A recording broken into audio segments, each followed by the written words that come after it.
Welcome to Forth Valley Sounds, the show that explores the history and musical journey of local musicians.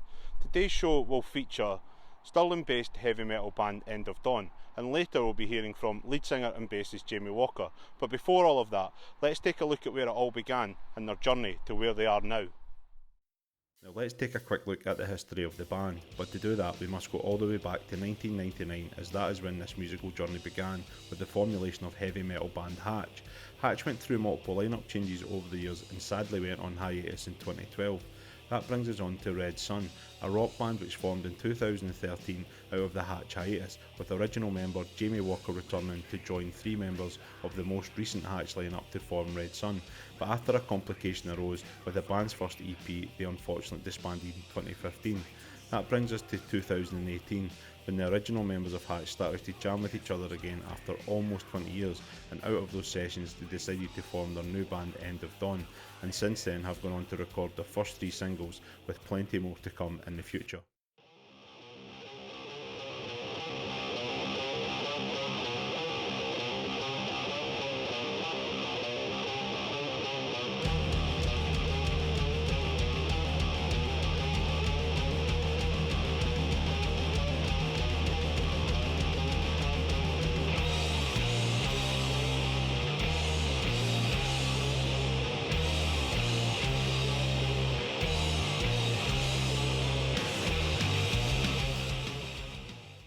Mostly out of kind of boredom, I think, for the rest of the guys.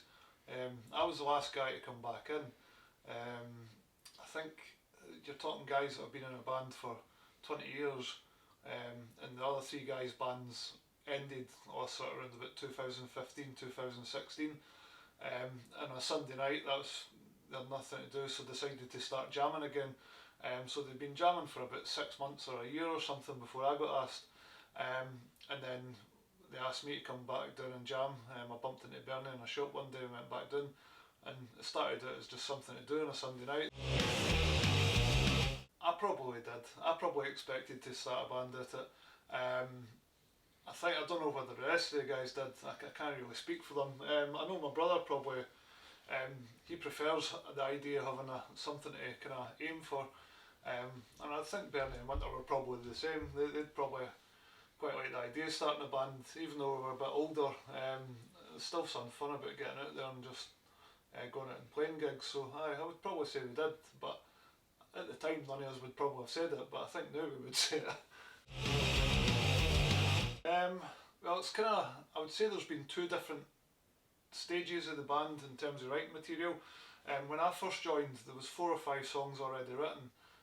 They didn't have vocals on them, so the only thing I could add was bass parts and vocals, so I wasn't really involved in that side of things. But since I started jamming and we started writing songs, it's just a collaborative effort. Everybody brings parts down to the studio.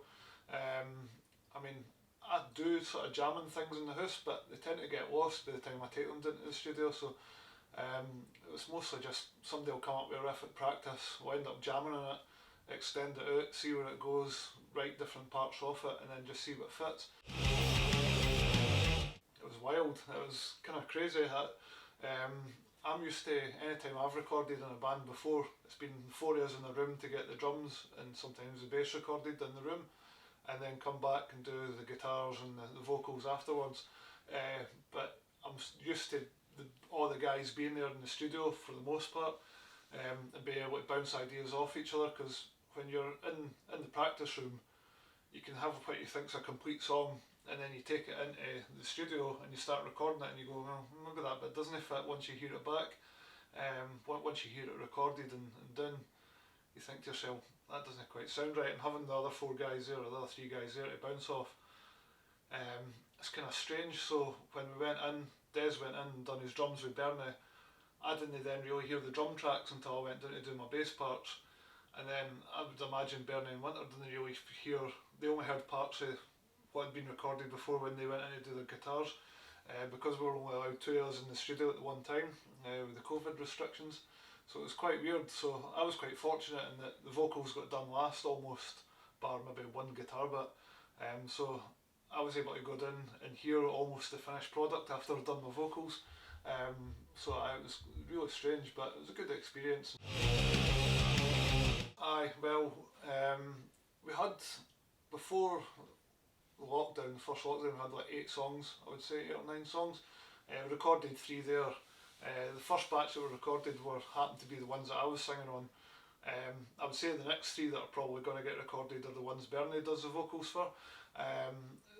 We had a vote in terms of the band when we were going to record which songs we would record, and the ones that I happened to do the vocals on were the most sort of complete, we thought.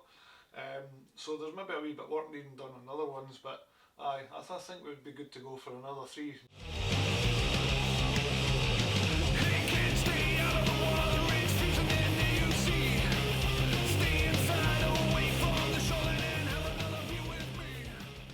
Well, that's all for today's show. I hope you all enjoyed. I'd like to give a massive thanks to End of Dawn for allowing me to do this, and don't forget to check the band out on all major streaming services. You can also follow the band at End of Dawn 1 on Instagram and Twitter. Join me again next week where I'll be exploring another musical journey. I've been Jonathan Gowdy, this has been Forth Valley Sounds. Take care.